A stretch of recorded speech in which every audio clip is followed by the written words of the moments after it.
역대상 23장 1에서 32절 말씀입니다. 23장. 다윗이 나이가 많아 늙음에 아들 솔로몬을 이스라엘 왕으로 삼고 이스라엘 모든 방백과 제사장과 레위 사람을 모았더라. 레위 사람은 30세 이상으로 계수하니 모든 남자의 수가 38,000명인데 그 중에 24,000명은 여호와의 성전의 일을 보살피는 자요 6,000명은 관원과 재판관이요 4,000명은 문지기요 4,000명은 그가 여호와께 찬송을 드리기 위하여 만든 악기로 찬송하는 자들이라. 사랑하는 형제 여러분, 11월 24일 목요일 저녁 목상에 오신 것을 환영합니다. 22장에서는 오르난의 타작마당을 성전 부지로 정하여서 성전 건축 준비를 하고 솔로몬에게 성전 건축 사명을 위임하는 것을 보았습니다. 성전 건축에 대한 다윗의 열망은 단순히 외적인 것만이 아니었습니다.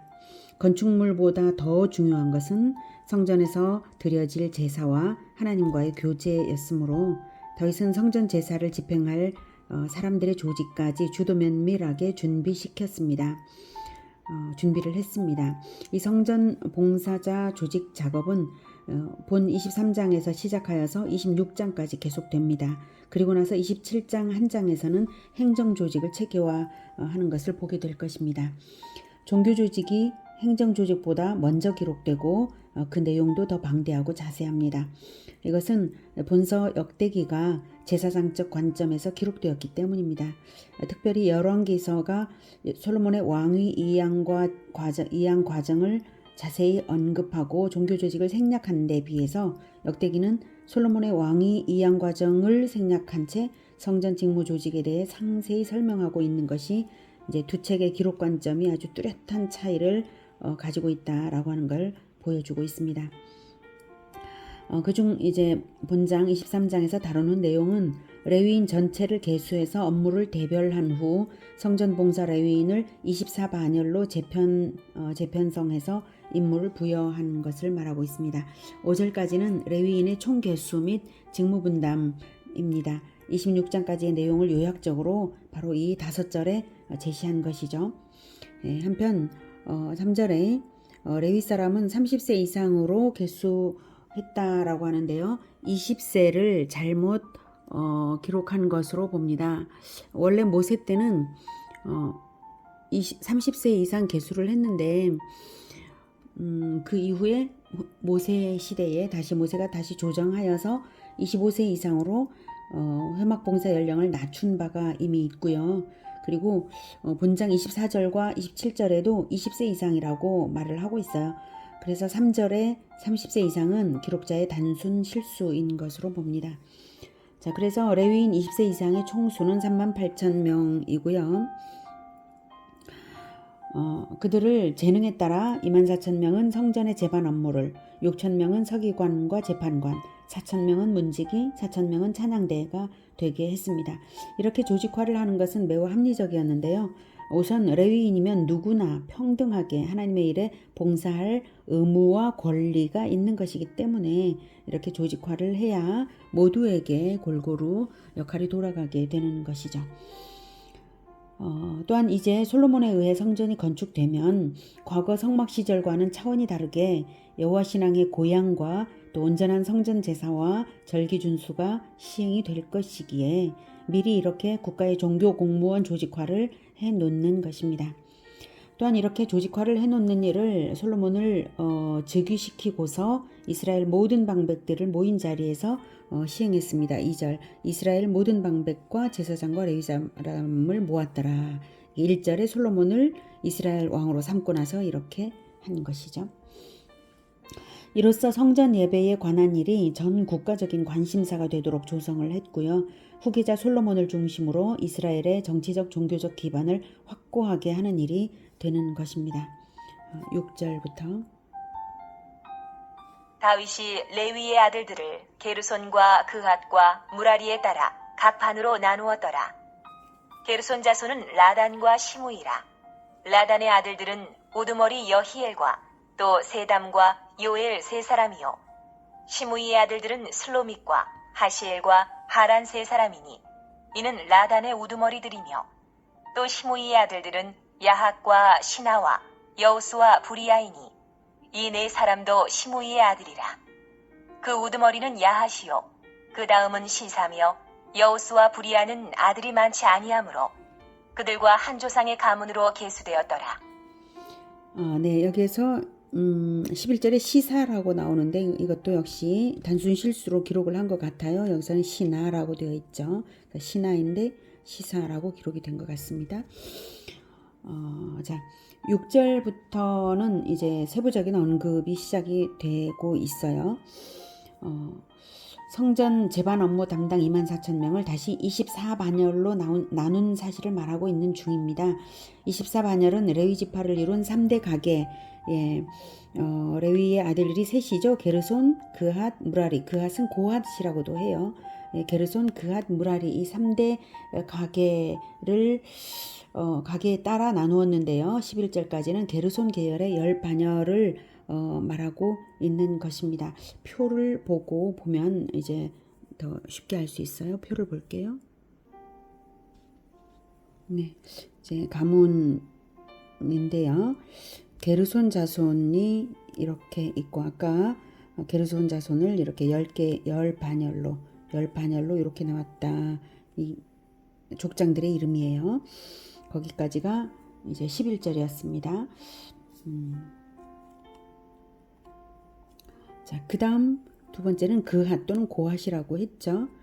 그핫 계열이 이만큼이고요. 그 다음 무라리 계열이 이렇게 됩니다. 자, 이제 12절부터는 이제 그핫 계열입니다. 그핫의 아들들은 아므람과 이스알과 헤브론과 우시엘 네 사람이라.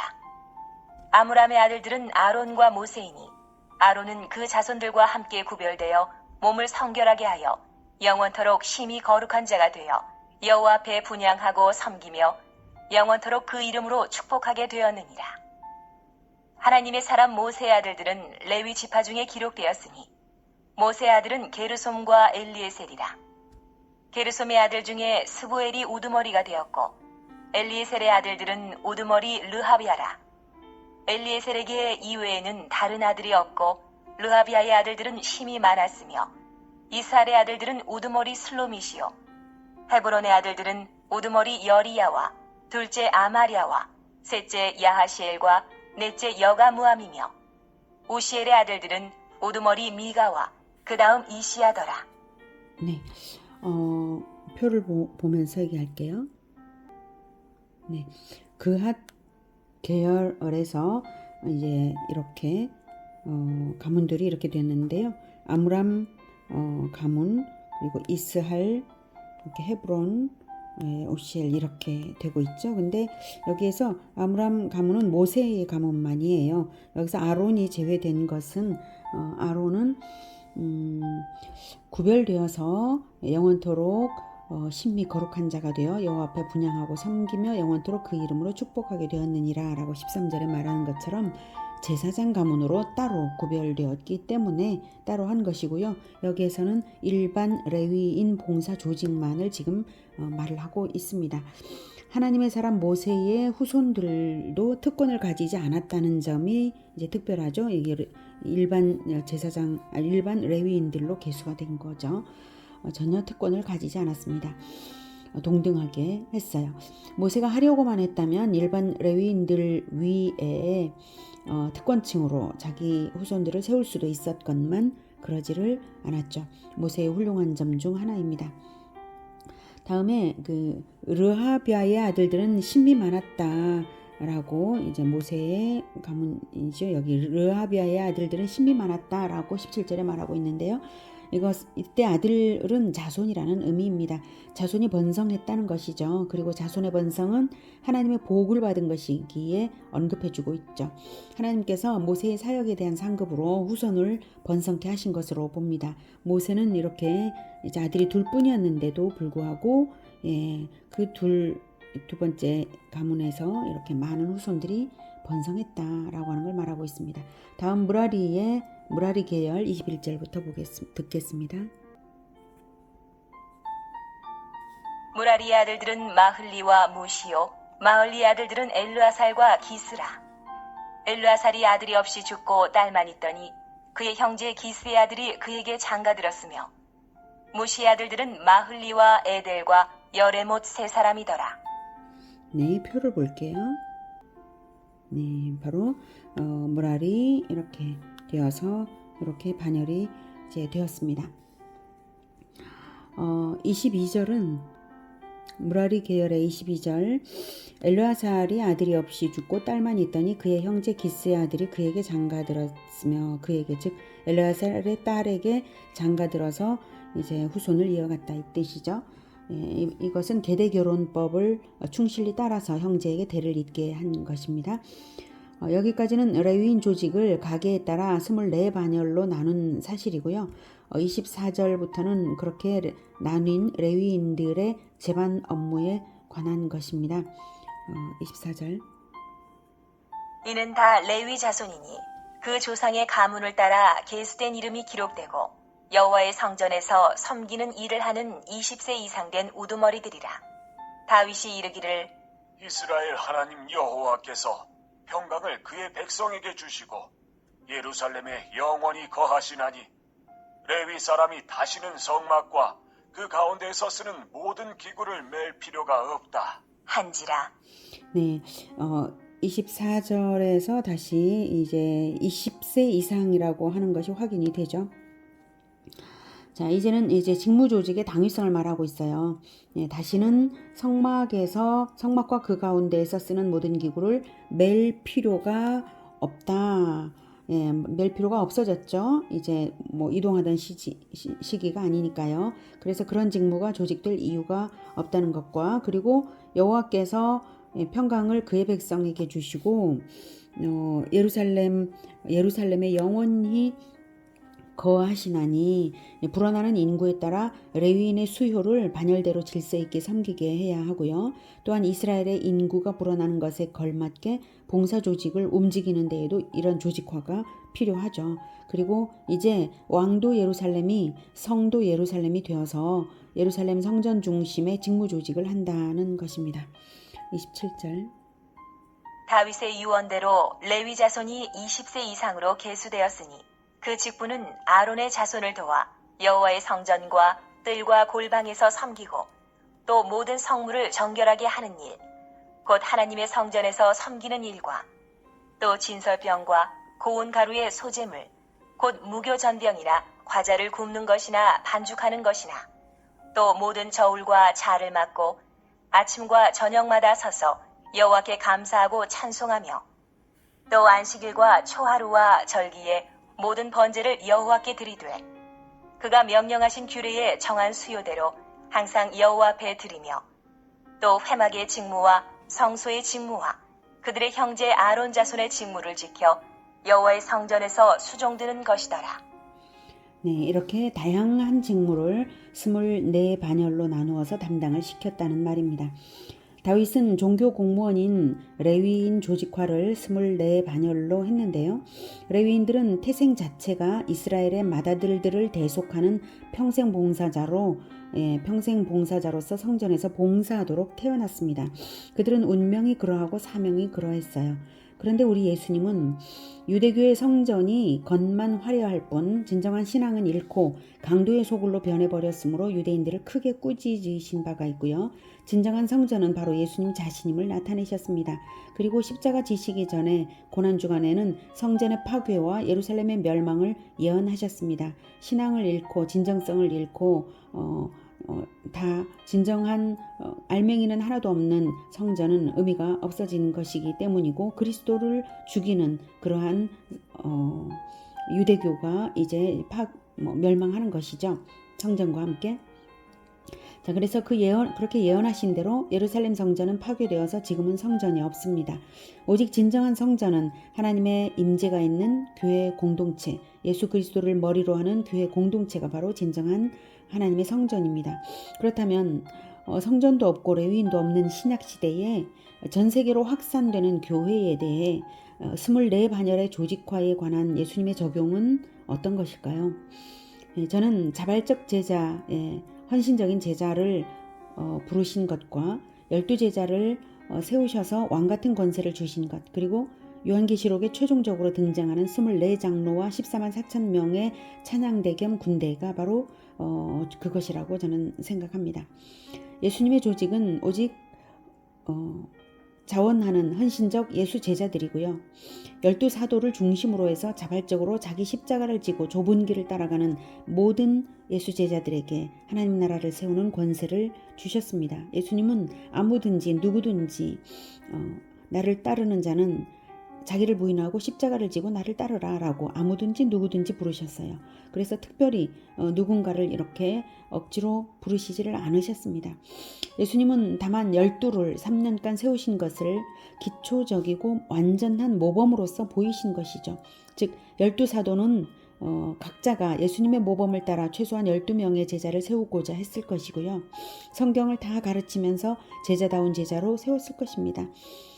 예수님을 본받는다면 그랬겠죠? 레위인들이 율법 모르고도 성전에서 섬길 수는 없는 일인 것처럼요. 그렇게 제자화의 실천 원칙을 세워 도전한다고 하면 12사도가 12명씩을 제자화하는 것을 영적인 한 세대로 볼 때 그러면 영적으로는 짧게는 예수님의 공생의 3년처럼 최소한 3년이 한 세대가 될 수도 있고 또 뭐 30년이 한 세대가 될 수도 있고 그러겠죠. 더 길어질 수도 있겠고요.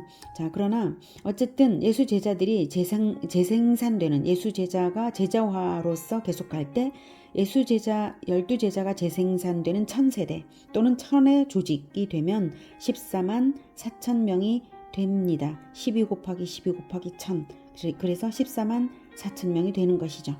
요한계시록에 나온 찬양대 겸 그리스도의 군대 14만 4천 명 어린 양의 노래를 부를 자가 오직 그들이라고 요한계시록에서는 말하고 있습니다.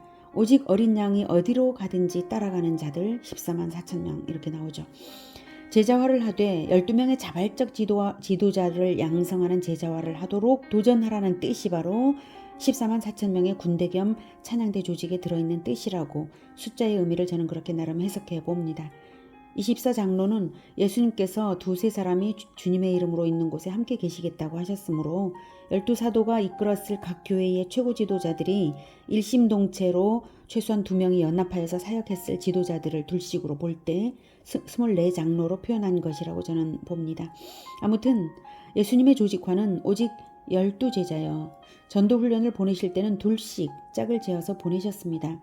2명을 최소 공동체로 하셔서 12를 중심으로 하나님 나라 교회 공동체를 세우시고 24장로들이 되게 하시고 최종적으로 아무도 셀 수 없는 수의 구원받은 천국 백성 총수가 되도록 그리스도의 군대 14만 4천이라는 상징수의 예수제자들이 그 아무도 셀 수 없는 수의 백성들을 이끌어내는 것입니다. 요한계시록을 읽어보시면 저의 이 말뜻을 이해하실 수 있을 것입니다. 14만 4천이라는 것은 문자적인 14만 4천이 아니라 바로 그런 의미 12제자 헌신된 12제자화를 하는 반드시 하고 그 12제자가 다시 12제자를 또 제자화를 하는 그런 의미의 헌신되고 완전한 그런 십자가를 지는 제자들이라는 의미라고 저는 생각을 합니다. 요는 예수님은 자발적인 헌신적인 예수제자 12 그것이 예수님의 조직화의 핵심이라는 것이고요. 예수님의 조직화는 예수님이 한 그대로를 본받아서 다시 12를 키우는 이런 확산되고 성장되는 미래지향적 조직화라는 것입니다. 성전도 없고 종교 공무원도 없지만 오직 어린 양 예수 그리스도가 가시는 대로 좁은 길 따라서 자기 십자가를 지고 가는 자발적 헌신적 12명의 예수 제자화 여기에 천국 건설의 핵심 성공 비결이 있습니다. 다윗이 조직화한 레위인 조직은 솔로몬 이후 이스라엘이 남북 왕국으로 양분되면서 레위인 조직과 직무도 흐트러졌습니다. 성전은 훗날 예수님이 오셨을 때는 화려한 강도의 소굴이 되었습니다. 그러나 예수님은 12명의 제자화로서만 2000년 이상을 승리해 오고 계십니다. 우리도 예수님을 따라서 종교 공무원보다 더 자발적이고 헌신적인 예수 제자로서 나 자신을 들여서 자발적 예수 제자들을 양성하여서 조직화함으로써 천국을 건설하는 우리 모두가 되기를 기원합니다. 기도하겠습니다. 하나님, 우리 예수님이 자발적으로 자기 생명을 내어주시고 자발적으로 자기를 부인하시고 자발적으로 십자가를 지고 가신 그 길을 그대로 본받고 싶습니다. 그래서 12제자 세우고 싶습니다. 하나님, 우리 마음에 예수님의 겸손, 그 헌신, 열정, 사랑, 지혜, 그 모든 것을 허락하여 주셔서 그 길 따라 잘 갈 수 있게 해주시고 예수 제자가 될 사람들을 붙여주시옵소서. 그래서 제자의 제자화가 계속되게 예수님 오실 때까지 계속되어서 하나님 나라가 계속 번성할 수 있게 주님 도와주시옵소서. 예수 그리스도 이름으로 기도드립니다. 아멘. 이어지는 시간은 개인 기도 시간입니다.